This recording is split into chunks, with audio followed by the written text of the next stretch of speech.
एक ही तरह की मोटिवेशनल किताबें पढ़ते हैं, बिल्कुल। एक ही तरह के वीडियो देखते हैं और सफलता के उन्हीं गिने चुने जो सीक्रेट्स होते हैं ना, उनके बारे में जानते हैं। जानकारी की आज कोई कमी नहीं है। एकदम सही बात है, इंटरनेट पर सब उपलब्ध है। हाँ, तो फिर भी असल में सफल सिर्फ मुट्ठी भर लोग ही क्यों होते हैं? मैं अक्सर यही सोच रही थी कि ये एक बहुत ही अजीब विरोधाभास है। विरोधाभास तो है। मतलब बाहर से देखने पर ऐसा लगता है जैसे सफल लोगों के पास कोई जादुई छड़ी है या उनकी किस्मत में कुछ अलग ही लिखा है और बाकी दुनिया सिर्फ संघर्ष कर रही है।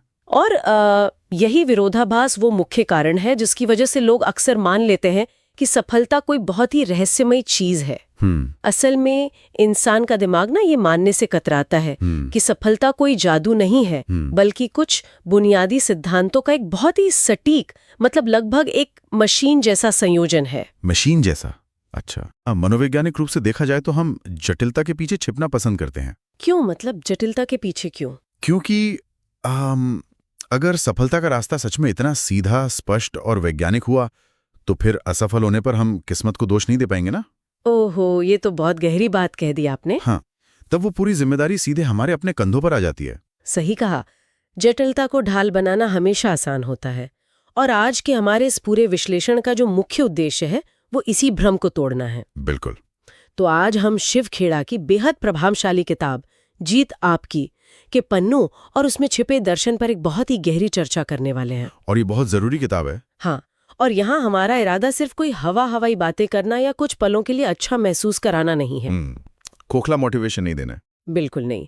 हम उन 10 व्यवहारिक तरीकों के पीछे के विज्ञान और मनोविज्ञान को डिकोड करेंगे जो असल में काम करते हैं, जो जमीनी स्तर पर किसी भी इंसान को आगे ले जा सकते हैं। एकदम सही।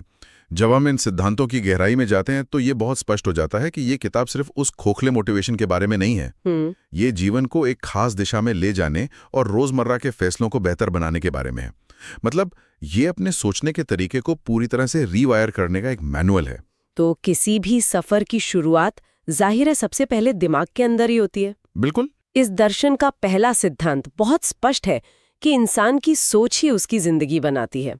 मतलब जैसी सोच वैसी जिंदगी। हाँ, ये तो हमने बहुत बार सुना है, पर अक्सर कहा जाता है कि सकारात्मक सोच वाले लोग हर मुश्किल में एक अवसर देख लेते हैं, जबकि नकारात्मक सोच हमेशा इंसान को पीछे खींचती है।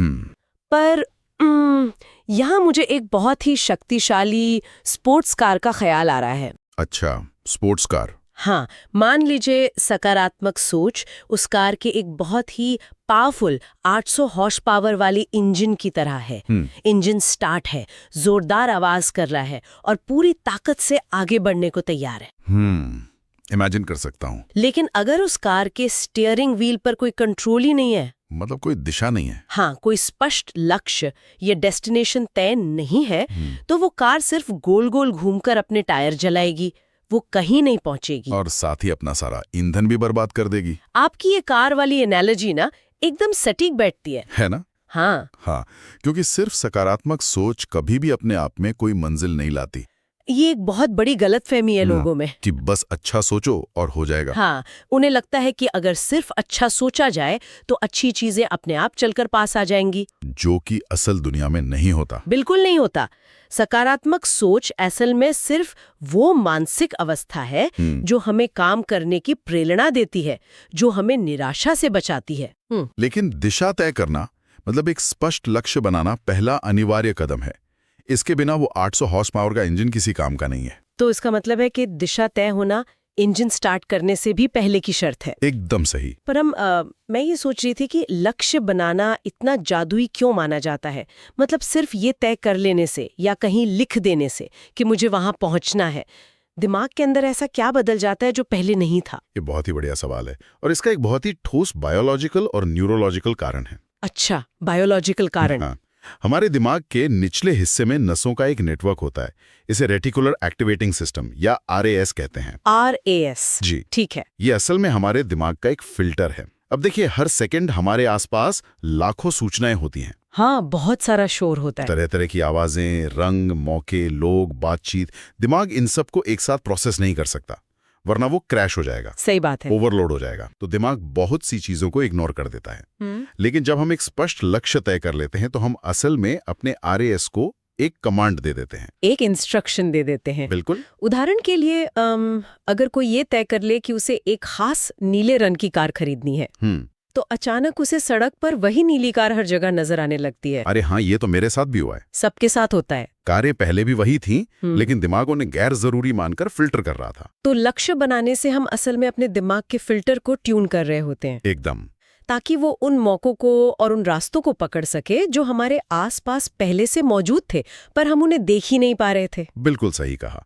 जब किताब में ये कहा गया है कि बिना लक्ष्य के इंसान सिर्फ भटकता रहता है, तो वो इसी वैज्ञानिक सच्चाई की बात कर रहे हैं। जब सामने एक स्पष्ट लक्ष्य होता है, तो सकारात्मक सोच वाले उस पावरफुल इंजन को एक दिशा मिल जाती है। तब जाकर वो ऊर्जा सही जगह लगती है। हाँ, दिमाग का फोकस जब एक जगह केंद्रित होता है, तब जाके असल यात्रा शुरू होती है। ये तो हो गया कि जाना कहाँ है और इंजन कैसे काम कर रहा है।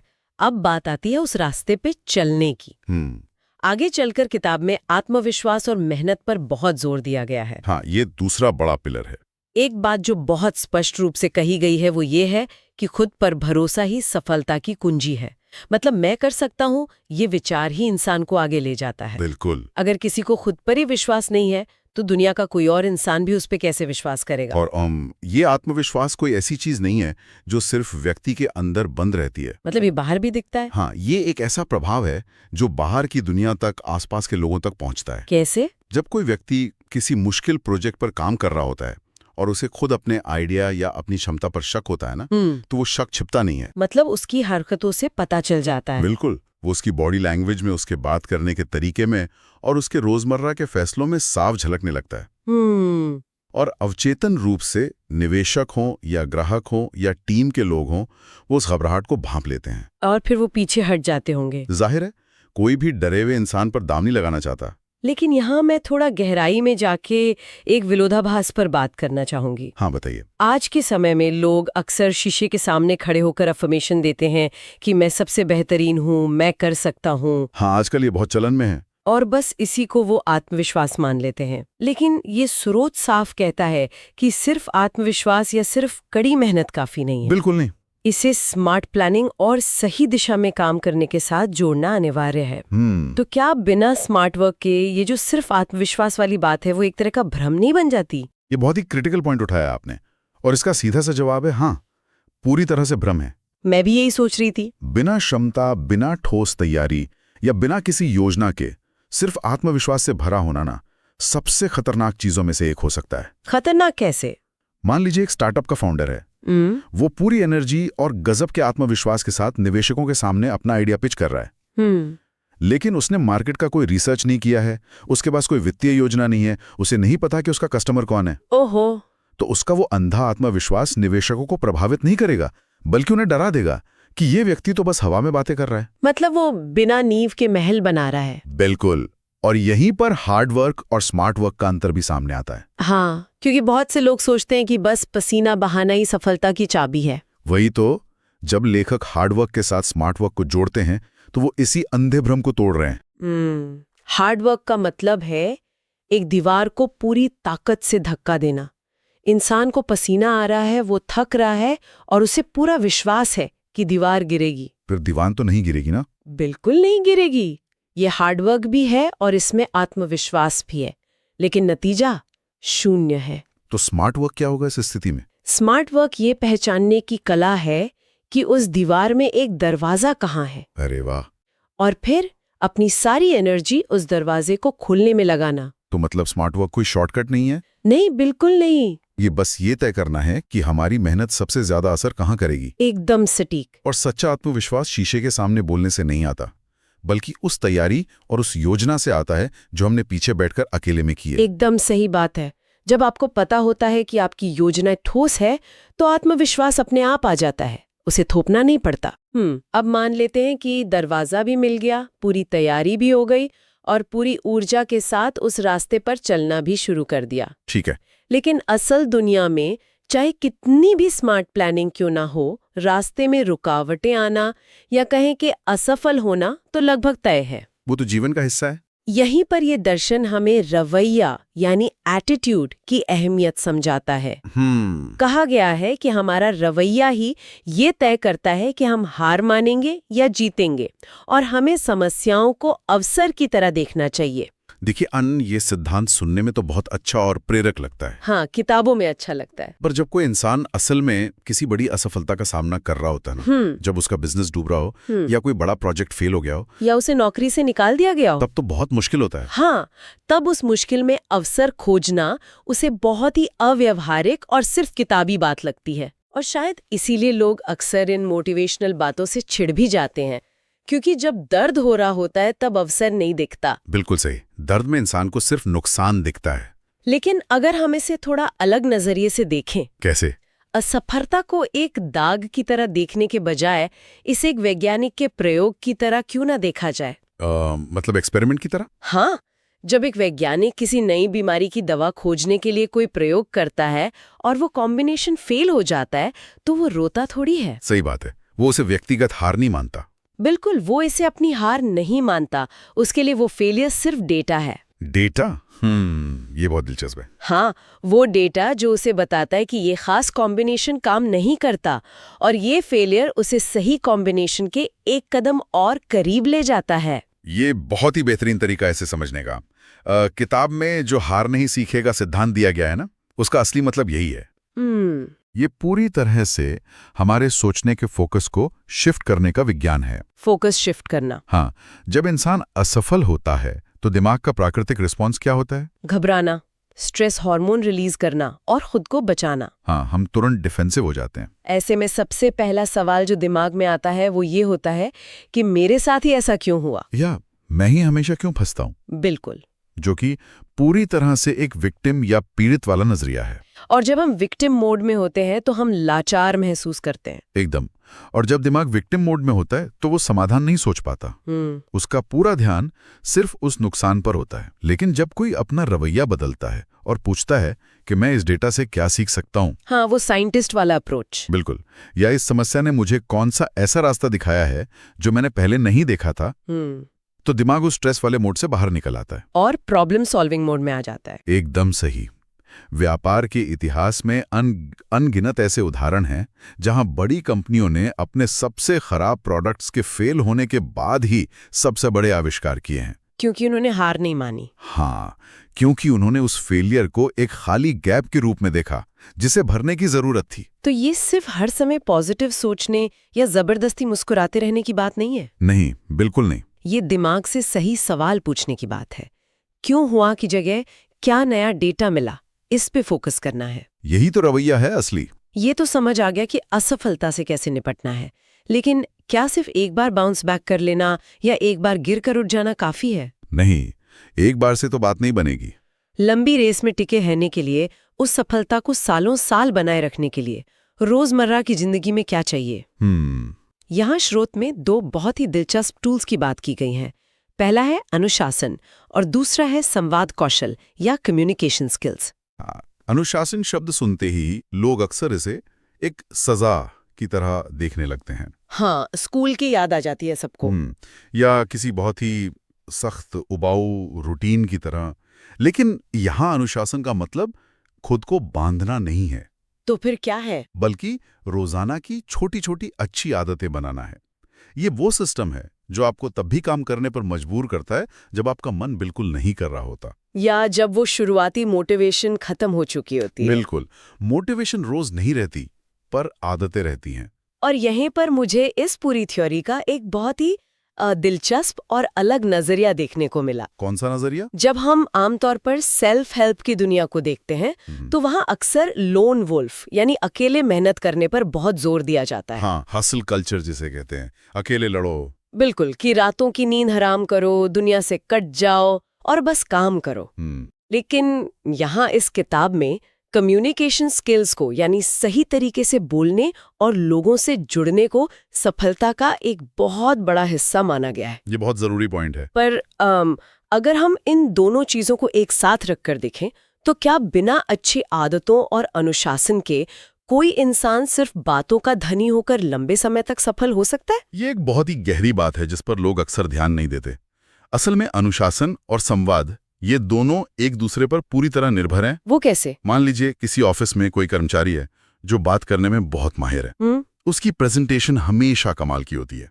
वो मीटिंग्स में सबको अपने विजन से एकदम इम्प्रेस कर देता है। मतलब बोलने में नंबर 1। हाँ, लेकिन वो कभी समय पर अपना काम पूरा नहीं करता। उसकी कोई दिनचर्या नहीं है, वो डेडलाइन मिस कर देता है और वादे भूल जाता है। तो फिर तो उसकी बातों का कोई फायदा नहीं। तो कुछ समय बाद क्या होगा? कुछ ही हफ्तों में उसकी सारी मीठी बातों का असर खत्म हो जाएगा। लोग उसकी बातों को गंभीरता से लेना छोड़ देंगे। बिल्कुल, और उस पर कोई भरोसा नहीं करेगा। एक अच्छा कम्युनिकेटर होने का मतलब सिर्फ स्टेज पर खड़े होकर भारी भरकम शब्द बोलना नहीं है। इसका मतलब है लोगों को गहराई से सुनना, उनके नजरिए को समझना और सबसे जरूरी अपने वादे पूरे करना। और वादे पूरे करने के लिए क्या चाहिए? वही रोजमर्रा का अनुशासन। बिल्कुल।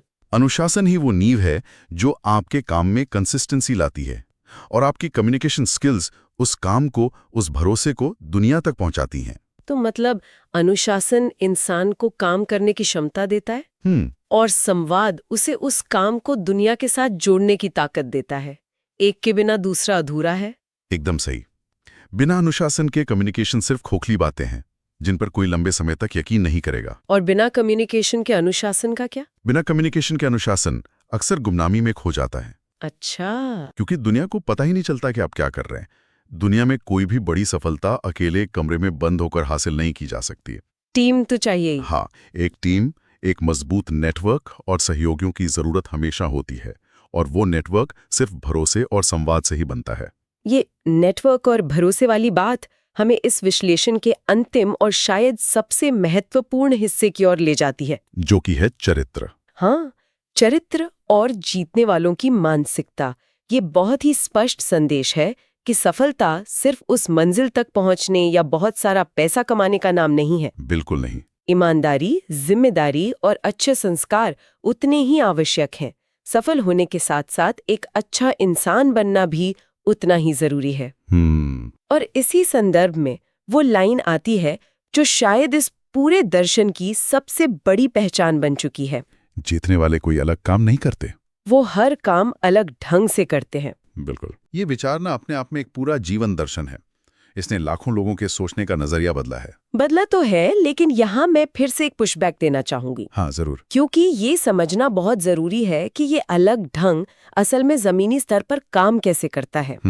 कहा जाता है कि जीतने वाले बहाने नहीं बनाते, जबकि हारने वाले एक्सक्यूजेस देते हैं। सही बात है। तो क्या ईमानदारी और जिम्मेदारी जैसे नैतिक गुण सीधे तौर पर सफलता दिलाते हैं, या फिर ये जो बहाने ना बनाने की आदत है, यानी अपनी जिम्मेदारी लेना, वही वो अलग ढंग है?